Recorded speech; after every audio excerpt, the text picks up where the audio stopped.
Commentaire de Charles Andrew Coates, sur le livre de l'Exode. Chapitre 4. Les signes que Dieu donna, afin de chasser l'incrédulité de la part du peuple, étaient des signes de son intervention, en rapport avec les conditions dans lesquelles le peuple se trouvait. L'esclavage, dans lequel ils étaient tenus, nécessitait l'exercice de la puissance en grâce, afin de les délivrer. Et leur état moral nécessitait la purification de leurs affections. Ces deux choses étaient symbolisées par la verge et la main mise dans le sein de Moïse. Et Moïse répondit et dit : Mais voici, ils ne me croiront pas et n'écouteront pas ma voix, car ils diront : L'Éternel ne t'est point apparu. Et l'Éternel lui dit : Qu'est-ce que tu as dans ta main ? Et il dit : Une verge. Et il dit : Jette-la à terre. Et il la jeta à terre, et elle devint un serpent. Et Moïse fuyait devant lui. Et l'Éternel dit à Moïse : Étends ta main, et saisis-le par la queue. Et il étendit sa main et le saisit, et il devint une verge dans sa main. Afin qu'ils croient que l'Éternel, le Dieu de leur père, le Dieu d'Abraham, le Dieu d'Isaac et le Dieu de Jacob, t'est apparu. Au premier chapitre de la Genèse, l'homme fut placé en domination. La verge du pouvoir était dans sa main. Mais en Genèse chapitre 3, nous pourrions dire qu'il la jeta à terre, et elle devint un serpent. Le pouvoir dans ce monde devint satanique, il prit le caractère du mal. Mais en Moïse, saisissant le serpent par la queue, nous voyons une figure de Christ, se chargeant de toutes les conséquences du péché de l'homme, et du pouvoir de Satan. Il a été fait pécher, et aller à la mort, afin d'annuler celui qui avait le pouvoir de la mort, et de délivrer ceux qui étaient en esclavage. Dans la personne de Christ, l'homme a maintenant reconquis le pouvoir, et il est exercé pour la délivrance de l'homme, de toute puissance de mal. Christ est vivant au siècle des siècles, et il tient les clés de la mort et du Hadès. Il est à la droite de la puissance, exalté prince et sauveur, par la droite de Dieu. Actes chapitre 5, verset 31. La puissance est entre les mains d'un homme à la droite de Dieu, pour la délivrance de l'homme ici-bas, délivrance dont tous peuvent profiter. Maintenant, il n'y a aucune nécessité, pour qui que ce soit, de rester dans l'esclavage. Le Dieu qui s'est engagé par des promesses, et par une alliance, envers Abraham, Isaac et Jacob, a placé toute la puissance dans la main de Christ, pour l'accomplissement de toutes les promesses, et la délivrance complète de l'homme. Jusqu'à la fin du désert, nous avons besoin de la verge de Moïse, c'est-à-dire, non seulement l'autorité de Christ comme Seigneur, mais également le pouvoir du royaume dans sa main, pour nous défendre contre toute puissance de mal. Le fait que Moïse fuyait devant le serpent, indiquerait que l'homme comme tel, ne peut faire face à la puissance du mal. Seul le Christ en était capable. Dans l'évangile de Marc, nous le voyons comme le parfait serviteur, capable de faire face à toute la puissance de Satan, et de la surmonter. Et le résultat de son service, est que ceux qui croient, prendront des serpents. Marc chapitre 16, verset 18. L'Esprit est descendu, afin que toute la puissance, de celui qui est assis à la droite de Dieu, soit mise à leur disposition. Les hommes peuvent dans l'Esprit, utiliser cette puissance. Et l'Éternel lui dit encore : Mets maintenant ta main dans ton sein.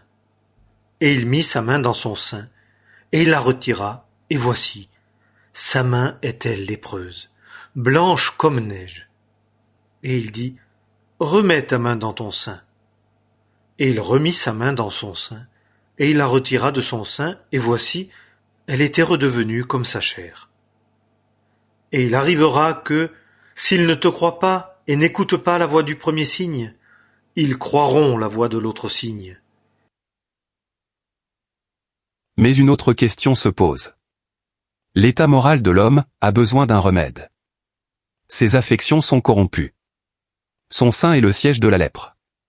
Car du dedans, du cœur des hommes, sortent les mauvaises pensées, les adultères, les fornications, les meurtres, les vols, la cupidité, les méchancetés, la fraude, l'impudicité, l'œil méchant, les injures, l'orgueil, la folie. Toutes ces mauvaises choses sortent du dedans, et souillent l'homme. Marc chapitre 7, versets 21 à 23. La lèpre qui s'était attachée à la main de Moïse, quand il la retira de son sein, parle du fait que l'homme est corrompu dans ses affections, et qu'il doit être nettoyé et purifié dans ses affections, avant de pouvoir servir Dieu, ou d'être pour son plaisir. Les influences naturellement dominantes dans le cœur de l'homme, sont liées à la propre satisfaction, à la méchanceté, à l'impureté de toutes sortes, ainsi que le Seigneur l'a dit. Moralement, c'est cela la lèpre. Dieu est descendu, pour délivrer les hommes de l'esclavage, en vue de recueillir l'heureux service de fils, c'est-à-dire, de ceux qui en affection, lui donnent une réponse.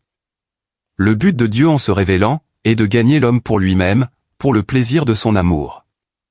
C'est en étant amené par la foi, dans la lumière de cette révélation, que l'homme est moralement purifié dans ses affections.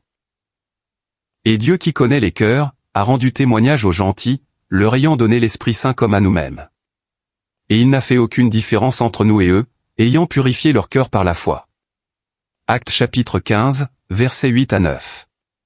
La connaissance de Dieu en grâce qui pardonne, purifie les affections, de sorte que Dieu peut donner le Saint-Esprit, à ceux qui croient. C'est surtout la connaissance de ce qui est dans le cœur de Dieu, qui purifie le cœur de l'homme. Et au lieu de rechercher du plaisir en soi, pour être heureux, on regarde à Dieu connu en grâce. Dieu connaît tous les cœurs qui se tournent ainsi vers lui. Il est le Dieu qui connaît les cœurs. Une conscience purifiée, et un cœur purifié, sont indissociables. Quand Corneille et ses amis crurent ce que Pierre disait, la lumière bénie de Dieu en grâce pénétra dans leurs âmes et purifia leurs affections. Et Dieu rendit témoignage à la réalité de ce fait, en leur donnant le Saint-Esprit. Actes chapitre 10. Leur cœur était alors prêt à recevoir son esprit. Dieu se plaît à rendre témoignage à cette purification des affections, qu'il a lui-même produite par la foi. L'amour divin a été exprimé pleinement, et d'une manière bénie, en vue de purifier nos affections. Dieu désire que de notre côté, soit produite la pureté de cœur. Ce sont ceux qui sont purs de cœur, qui verront Dieu, et nous sommes exhortés à poursuivre la justice, la foi, l'amour, la paix, avec ceux qui invoquent le Seigneur, d'un cœur pur.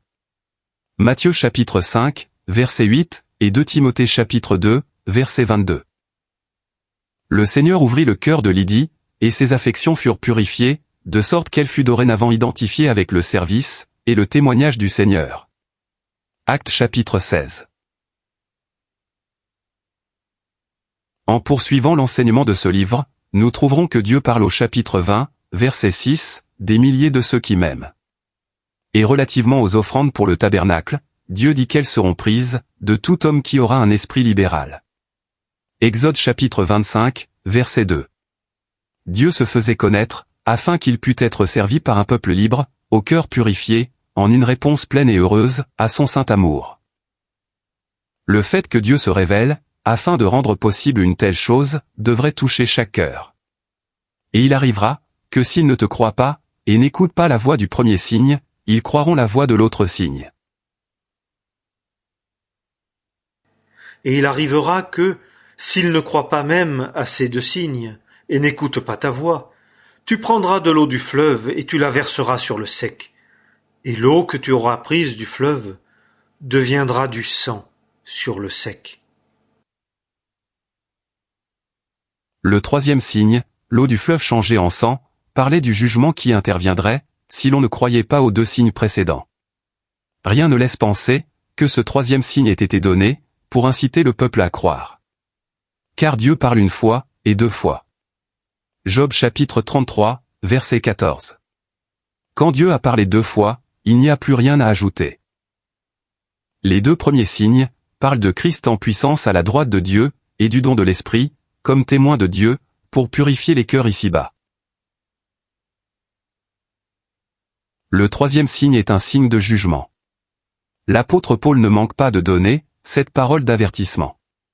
Prenez donc garde, qu'il ne vous arrive ce qui est dit dans les prophètes.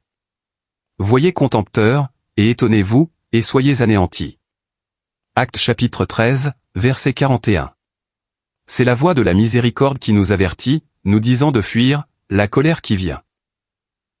La colère de Dieu a été révélée du ciel à la croix, et on ne peut prêcher ceci sans faire connaître, que la colère de Dieu est révélée du ciel contre toute impiété, et toute iniquité des hommes, qui possèdent la vérité, tout en vivant dans l'iniquité. Romains chapitre 1, verset 18. Un ministère de grâce suprême est intervenu, mais s'il n'est pas reçu, le jugement est inévitable. Plus une lumière brille, plus accentuée est l'ombre qu'elle projette. Et la brillante lumière de la grâce divine, projette une ombre profonde et terrible, lorsqu'elle luit sur un cœur incrédule. Dieu fait appel aux hommes, en une grâce pleine de tendresse. En 2 Corinthiens chapitre 5, verset 20, Paul ne dit pas que Dieu exhorte, mais ce qu'il dit, en est aussi près que possible. Dieu pour ainsi dire, exhortant par notre moyen. Nous supplions pour Christ, soyez réconciliés avec Dieu. Dieu parle à l'homme d'une puissance, dont l'activité s'exerce, pour le délivrer de toute la puissance du mal. Il lui dit qu'il a fait provision, pour la purification des affections de l'homme. C'est autant dire, j'ai en vous un intérêt tel, que je suis prêt à vous délivrer et à vous purifier, afin de posséder vos cœurs. Si l'homme n'est pas sensible à un tel appel, rien ne pourra l'affecter. Le jugement est alors inévitable. Et Moïse dit à l'Éternel, « Ah, Seigneur, je ne suis pas un homme éloquent, ni d'hier, ni d'avant-hier, ni depuis que tu parles à ton serviteur, car j'ai la bouche pesante et la langue pesante. » Et l'Éternel lui dit, « Qui est-ce qui a donné une bouche à l'homme? Ou qui a fait le muet, ou le sourd, ou le voyant, ou l'aveugle? N'est-ce pas moi, l'Éternel? Et maintenant, va, et je serai avec ta bouche, et je t'enseignerai ce que tu diras. » Et il dit, « Ah, Seigneur, envoie, je te prie, par celui que tu enverras. » Alors la colère de l'Éternel s'embrasa contre Moïse, et il dit, « Aaron, le Lévite, n'est-il pas ton frère? Je sais qu'il parlera très bien, et aussi le voici qui sera ta rencontre, et quand il te verra, il se réjouira dans son cœur. Et tu lui parleras, et tu mettras les paroles dans sa bouche, et moi je serai avec ta bouche et avec sa bouche, et je vous enseignerai ce que vous ferez. Et il parlera pour toi au peuple, et il arrivera qu'il te sera en la place de bouche, et toi, tu lui seras en la place de Dieu. Et tu prendras dans ta main cette verge avec laquelle tu feras les signes. » Dans la partie qui suit, la faiblesse se montre en Moïse, de même que son peu d'empressement à obéir. En ceci, il ne pourrait être un type de Christ. Mais je crois que cette portion est significative, en ce qu'un autre lui est donné, qui lui sera en la place de bouche. Christ est le grand orateur, mais sa voix peut se faire entendre par d'autres. Paul pouvait dire, en 2 Corinthiens chapitre 13, verset 3, « Puisque vous cherchez une preuve, que Christ parle en moi. » Personnellement, Moïse était prêt, par suite de son incrédulité, à se retirer de la position à laquelle Dieu l'appelait. Et nous n'agissons jamais ainsi, sans en subir une perte. Et Moïse s'en alla, et retourna vers Jéthro, son beau-père, et lui dit, « Je te prie, laisse-moi m'en aller, et retourner vers mes frères qui sont en Égypte, afin que je voie s'ils vivent encore. » Et Jéthro dit à Moïse, « Va en paix. » Et l'Éternel dit à Moïse en Madian, « Va, retourne en Égypte, car tous les hommes qui cherchaient ta vie sont morts. » Et Moïse prit sa femme et ses fils, et les fit monter sur un âne, et retourna au pays d'Égypte. Et Moïse prit la verge de Dieu dans sa main. Et l'Éternel dit à Moïse, « Quand tu t'en iras pour retourner en Égypte, vois tous les miracles que j'ai mis dans ta main, et tu les feras devant le Pharaon. Et moi, j'endurcirai son cœur, et il ne laissera pas aller le peuple. Et tu diras au Pharaon, « Ainsi a dit l'Éternel, Israël est mon fils, mon premier-né. Et je te dis, laisse aller mon fils pour qu'il me serve. Et si tu refuses de le laisser aller, voici, je tuerai ton fils, ton premier-né. » Et il arriva, en chemin, dans le caravansérail, que l'Éternel vint contre lui, et chercha à le faire mourir. Et Séphora prit une pierre tranchante et coupa le prépuce de son fils et le jeta à ses pieds et dit « Certes, tu mets un époux de sang. » Et l'Éternel le laissa. Alors elle dit « Époux de sang » à cause de la circoncision. Ensuite, nous trouvons un peu plus loin dans le chapitre, que Moïse n'avait pas donné dans sa maison, la place qui convenait à la circoncision. Sa négligence à cet égard, fut jugée très sérieuse aux yeux de l'Éternel. L'Éternel chercha à le faire mourir. Si l'on veut se charger du service de Dieu, le retranchement de la chair est indispensable. La faiblesse en général, est plus ou moins liée avec ce que nous sommes dans la chair.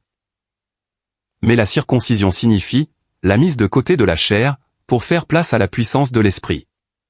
Genèse chapitre 17. Cela est nécessaire pour le service et le témoignage. Et l'Éternel dit à Aaron, « Va à la rencontre de Moïse au désert. » Et il alla et le rencontra en la montagne de Dieu et le baisa.